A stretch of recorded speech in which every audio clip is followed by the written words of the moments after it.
ತಮಿಳ್ನಾಡಿನಲ್ಲಿ ಹೋದರೆ ಸಾವಿರಾರು ಜನ ಸೇರ್ಕೋತಾರಲ್ಲಿ.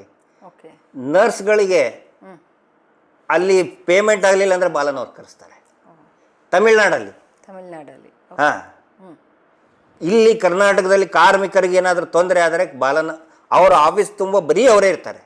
ಯಾರ ಹತ್ರ ಸುಮ್ಮನೆ ತಮಾಷೆಗೆ ಮಾತಾಡ್ತಾರೆ, ನನಗೆ ಫೀಸ್ ಬೇಕು, ಫೀಸ್ ಇದ್ದರೆ ಮಾಡ್ತೀನಿ, ಫೀಸ್ ಇಲ್ಲಂದ್ರೆ ಮಾಡಲ್ಲ ಅಂತೇಳಿ. ₹1 ಫೀಸ್ ಇಸ್ಕೊಳ್ಳಲ್ಲ ಅವರು.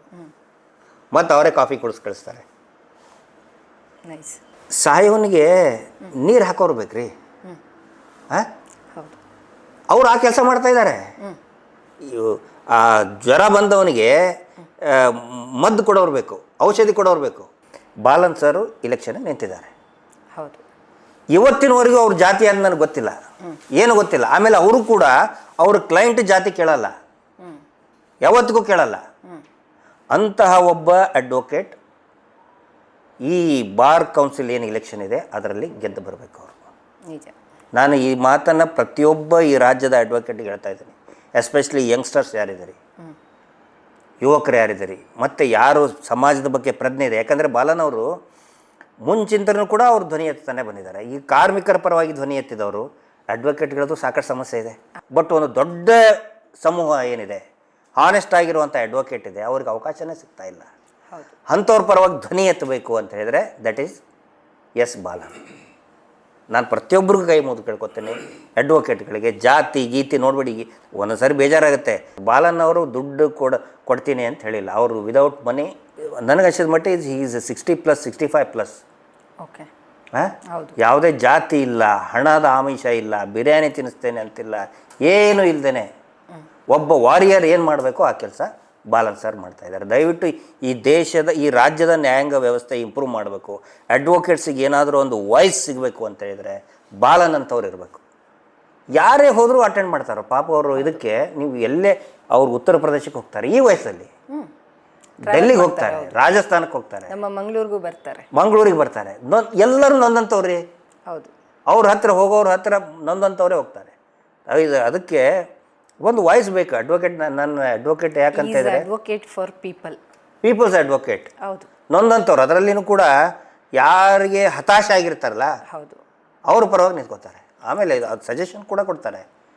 ಹಾಂ, ಯಾವ ರೀತಿ ನೀವು ಇದನ್ನು ಮಾಡಬೇಕು ಅಂತ ಕೂಡ ಹೇಳ್ತಾರೆ. ನನಗೆ ಅಡ್ವೊಕೇಟ್ ಬಗ್ಗೆ ಭಾಳ ನನಗೆ ಒಂದು ಕನ್ಸರ್ನ್ ಇದೆ. ನಂದು LH ಬಾಂಬ್ ಕೇಸ್ ಆದಾಗ ಫಸ್ಟ್ ನನ್ನ ಪರವಾಗಿ ನಿಂತ್ಕೊಂಡಿದ್ದೆ ಅಡ್ವೊಕೇಟ್ಸ್. ಹೀಗಾಗಿ ಆ ಪ್ರೊಫೆಷನ್ನ ನಾನು ಭಾಳ ಗೌರವ ಕೊಡ್ತೇನೆ. ನಾನು ಈ ದೇಶದಲ್ಲಿ ಸಾಕಷ್ಟು ಬದಲಾವಣೆ ಆಗಿದ್ದೆ ಅಡ್ವೊಕೇಟ್ಗಳಿಂದ. ಸ್ವಾತಂತ್ರ್ಯ ಹೋರಾಟದಲ್ಲಿದ್ದವ್ರು ಯಾರು? ಗಾಂಧೀಜಿ ಯಾರು? ಅಡ್ವೊಕೇಟೇ ಅಲ್ವಾ? ಸರ್ದಾರ್ ವಲ್ಲಭಾಯ್ ಪಟೇಲ್ ಎಲ್ಲರೂ ಅಡ್ವೊಕೇಟ್ ಆದಂಥವ್ರೆ. ಹೌದು. ಈ ಹೊಸ ನಿರ್ಭಯ ಕೇಸಲ್ಲಿ ಸ್ಟ್ರಾಂಗ್ ಆಗಬೇಕಂತ ಹೇಳಿದ್ರೆ ಫಸ್ಟ್ ನಿಂತ್ಕೊಂಡವ್ರೆ ಅಡ್ವೊಕೇಟ್ಸ್. ಅಡ್ವೊಕೇಟ್ಸ್ ರೋಲ್ ಭಾಳ ಇದೆ. ಹೀಗಾಗಿ ಆ ಪ್ರೊಫೆಷನ್ ಬಗ್ಗೆ ನನಗೆ ಭಾಳ ರೆಸ್ಪೆಕ್ಟ್ ಇದೆ. ಸೊ ಅದಕ್ಕೊಂದು ಧ್ವನಿ ಸಿಗಬೇಕು ಅಂತ ಹೇಳಿದ್ರೆ ಬಾಲನ್ ಅಂತವ್ರು ಬರಬೇಕು. ನೋಡೋಕೆ ಹೋಗಬೇಡಿ ನೀವು ಜಾತಿ, ಕಮ್ಯುನಿಸ್ಟ್. ಅವ್ರು ಯಾವತ್ತಿಗೂ ಕೂಡ ನಾನು ಕಮ್ಯುನಿಸ್ಟ್ರಿಗೆ ಇಷ್ಟೇ ಇದನ್ನು ಮಾಡ್ತೀನಿ, ಅದೊಂದು ಅಪಪ್ರಚಾರ ಮಾಡ್ತಾಯಿದ್ದಾರೆ. ಮುಸಲ್ಮಾನರಿಗೆ ಇಷ್ಟೇ ಮಾಡ್ತಾರೆ. ನಾವೇ ಮುಸಲ್ಮಾನರ? ಸೌಜನ್ಯ ಮುಸಲ್ಮಾನ? ಹಾಂ, ಹೌದು, ಆಗಿದೆ ಇವ್ರು ಮಾಡ್ತಾ ಇರೋದು ನೋಡಿ. ಅವ್ರು ಯಾರು ನೊಂದಂಥವ್ರಿದ್ದಾರೆ. ನಿಜವಾಗ್ಲೂ ಬಾಲನ್ ಸರ್ ಒಂದು ಆಪದ್ಬಾಂಧವಾಗಿ ಬಂದಿದ್ದಾರೆ. ದಯವಿಟ್ಟು ಯಾರ್ಯಾರು ಅಡ್ವೊಕೇಟ್ ಇದನ್ನು ನೋಡ್ತಾ ಇದ್ದೀರಿ, ದಯವಿಟ್ಟು ಬಾಲನ್ ಸರ್ ಅವರಿಗೆ ಈ ಸರಿ. ಬಾಲನ್ ಸರ್ ಜೊತೆಗೆ ಮೊನ್ನೆ ಒಂದು ಚರ್ಚೆ ಮಾಡಬೇಕಾದ್ರೆ ದೇವ್ರ ಬಗ್ಗೆ ಚರ್ಚೆ ಮಾಡ್ತಿರ್ತೀವಿ. ಅವರು ಸ್ಟಾರ್ಟ್ ಮಾಡ್ತಾರೆ, ಅವರು ದೇವ್ರನ್ನ ನಂಬಲ್ಲ. ಅವರು ಓಪನ್ ಆಗಿ ಹೇಳ್ತಾರೆ ದೇವ್ರ ನಂಬಲ್ಲ ಅವರು, ನಾಸ್ತಿಕವಾದವ್ರದ್ದು. ಹೌದು, ನಾನಂತಂದೆ ಸರ್, ಈಗ ನೀವು ಇದಕ್ಕೆ ನ್ಯಾಯ ಕೊಡಿಸ್ಬಿಟ್ರೆ ನಿಮ್ಮನ್ನೇ ದೇವ್ರನ್ನ ಮಾಡಿಬಿಡ್ತಾರೆ, ನಿಮ್ಮದೇ ಫೋಟೋ, ಅವರು ದೇವ್ರ ಫೋಟೋ ಯಾಕೆ ಹಾಕೋಬೇಕು ಅಂತ ಕೇಳ್ತಾರೆ. ನೀವು ನ್ಯಾಯ ಕೊಡಿಸ್ತಿರಲ್ಲ, ಯಾರ್ಯಾರು ನೀವು ನ್ಯಾಯ ಕೊಡಿಸಿದಿರಲ್ಲ ಅವ್ರು ನಿಮ್ಮ ಫೋಟೋ ಹಾಕ್ಕೊಂಡು ನಿಮಗೆ ಪೂಜೆ ಮಾಡ್ತಾರೆ. ಈಗ ಸೌಜನ್ಯ ಹೋರಾಟದಲ್ಲಿ ಈಗ ಇದನ್ನಾತಂತ ಹೇಳಿದ್ರೆ ಮುಂಚೂಣಿಯಲ್ಲಿ ನಿಂತ್ಕೊಂಡವ್ರು ನೀವೇ, ಈಗ ನೀವೇ ದೇವರಾಗ್ಬಿಡ್ತೀರಿ ಅಂತ ನಾನು ಹೇಳಿಬಿಟ್ಟೆ. ಹಂಗೆ ನಾ ದೇವರಾಗಂಗಾಗುತ್ತೆ ಅವೆಲ್ಲ ಅಂತಂದ್ರೆ ಬೆಳಿಗ್ಗೆ ಮಜಾ ಏನಾಯ್ತು ಅಂತ ಹೇಳಿದ್ರೆ, ಸಾಯಂಕಾಲ ನಮ್ಮ ಅಕ್ಷರ ಮೀಡಿಯಾ ರಾಜು ಅವರು ಶ್ರೀಕೃಷ್ಣ ಪರಮಾತ್ಮನ ರೀತಿಯಲ್ಲಿ ಬಾಲನ್ ಅಂತ ಹಾಕ್ಬಿಟ್ಟಿದ್ದಾರೆ. ನಾನಂತೂ ಹೇಳಿಲ್ಲ ಅವ್ರಿಗೆ, ಯಾರಿಗೆ ಅಕ್ಷರ ಮೀಡಿಯಾದವರು ಪಾಪ ಭಾಳ ಫೈಟ್ ಮಾಡ್ತಾ ಇರೋದು. ನಿಜವಾಗ್ಲೂ ಕೂಡ ಭಾರಿ ಸಪೋರ್ಟಿವ್. ಇಷ್ಟೇ ಅಲ್ಲ, ಎಕ್ಸಲೆಂಟ್ ಅಕ್ಷರ. ಅವ್ರ ಥರ ಇನ್ನೂ ಅನೇಕ ಅದ್ರ ಬಗ್ಗೆ ನಾನು ಮಾತಾಡಬೇಕು.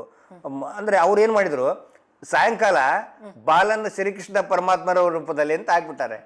ಮರುದಿನ ನಾವು ಹೋದೆ ಮತ್ತೆ ಬಾಲನ್ ಸರ್ ಆಫೀಸ್ಗೆ, ಬೇರೆ ಇದೇ ಕೇಸ್ ಬಗ್ಗೆ ಡಿಸ್ಕಷನ್ ಮಾಡ್ಬೇಕಾರೆ. ನೋಡಿ ಸರ್ ಹಿಂಗೆ ಬಂದ್ಬಿಡು, ಅದು ಹೆಂಗಾಗುತ್ತೆ ನೋಡಿ. ಜನರ ದೇವರು ಯಾರನ್ನು ತಿಳ್ಕೊತಾರೆ? ಡಾಕ್ಟ್ರನ್ನ, ಜೀವ ಉಳಿಸುವಂಥ ಡಾಕ್ಟ್ರನ್ನ.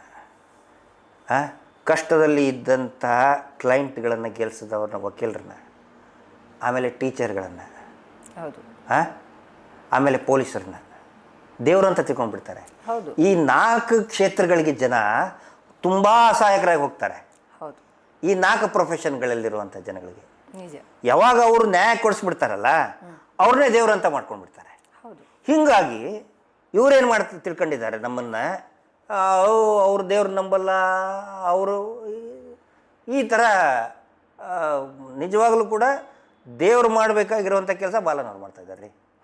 ಅವ್ರು ದೇವ್ರು ನಮ್ಮದೇ ಇರ್ಬೋದು ನೋಡಿ. ಒಂದು ಹೇಳ್ತೀನಿ, ನಾನು ಜಾಸ್ತಿ ತಿಳ್ಕೊಂಡವನಲ್ಲ, ಬಟ್ ಕೆಲವೊಬ್ರು ಹೇಳಿದ್ದು, ಜ್ಞಾನಿಗಳು ಹೇಳಿದ್ದನ್ನು, ಈ ನಾಸ್ತಿಕರು ಇರ್ತಾರಲ್ಲ ಬಾಲನ್ ಸರ್ ಅಂತ, ಅವರು ದೇವ್ರು ನಂಬಲ್ಲ, ಆದರೆ ದೇವರು ಅವ್ರು ನಂಬ್ತಾನೆ. ನಿಜ, ಯಾಕಂದ್ರೆ ನ್ಯಾಯದ ಪರ ಹೋರಾಟ ಮಾಡ್ತಾ ಇದ್ದಾರೆ. God is with them. ದೇವರು ಯಾವತ್ತಿಗೂ ಲಂಚ ಕೇಳಲ್ಲ. ಹೌದು. ಈಗ ರಾಜಕಾರಣಿಗಳು ಏನು ಮಾಡ್ತಾರೆ, ಎಲ್ಲರೂ ನಾನು ಚಾಮುಂಡೇಶ್ವರಿಗೆ ಹರಕೆ ಹೊತ್ತಿದ್ದೀನಿ, ಚಾಮುಂಡೇಶ್ವರಿಗೆ ನಾನು MLA ಆಗಿ ಬರ್ಬೇಕಂತ ಕೇಳ್ಕೊಂಡೆ, ಮುಖ್ಯಮಂತ್ರಿ ಆದ್ಕೊಳ್ಳಿ. ದೇವರು ಲಂಚ ಕೇಳೋದು. ನಾನು ಮುಖ್ಯಮಂತ್ರಿ ಆದರೆ ನಾನು ವಜ್ರದ ಕಿರೀಟ ಹಾಕಿಸ್ತೇನೆ, MLA ಆದರೆ ನಿನಗೆ ಆಹಾರ ಹಾಕಿಸ್ತೇನೆ. ದೇವರು ಲಂಚ ಕೇಳಲ್ಲ. ಹೌದು. ದೇವರು ನಮ್ಮ ಕೆಲಸ ನೋಡ್ತಾನೆ. ನೀವು ದೇವ್ರನ್ನ ಹೊಗಳಿರಿ, ಬಿಡಿರಿ, ಏನೂ ಕೇಳಲ್ಲ. ಸೌಜನ್ಯ ಚಾಮುಂಡೇಶ್ವರಿಯ ಭಕ್ತಿ, ಉಪವಾಸ ಇದ್ದಂಥವಳವಳು. ದೇವಿಯ ವಾರ ಮಂಗಳವಾರ ಅದು ಅಷ್ಟು ಹಾಳು ಮಾಡಿ ಚಿತ್ರಹಿಂಸೆ ಕೊಟ್ಟು ಕೊಂದಿದ್ದಾರೆ ದೇವಿ ರೂಪದಲ್ಲಿರುವಂಥ ಹುಡುಗಿನ. ಅವಳು ಪರವಾಗಿ ಕೆಲಸ ಮಾಡ್ತಾ ಇರುವಂಥವ್ರನ್ನ ದೇವರೇ ಅಂತಲೇ ತಿಳ್ಕೊಬೇಕಲ್ಲ. ಅವ್ರು ದೇವ್ರನ್ನ ಹೊಗಳಲಿ, ಬಿಡಲಿ. ದೇವರು ಲಂಚ ಕೇಳಲ್ಲ. ನಾವು ಮನುಷ್ಯರು ಎಷ್ಟು ಸ್ವಾರ್ಥಿಗಳು ಗೊತ್ತಾ?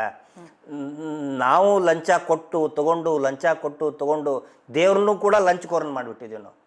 ಹೌದು. ಈ ಯಾಗ ಮಾಡಿಸ್ಬೇಕು, ಇಷ್ಟು ದಕ್ಷಿಣೆ ಕೊಡಬೇಕು, ಅವಾಗಲೇ ದೇವರು ಒಲಿತಾನೆ ಅಲ್ಲ.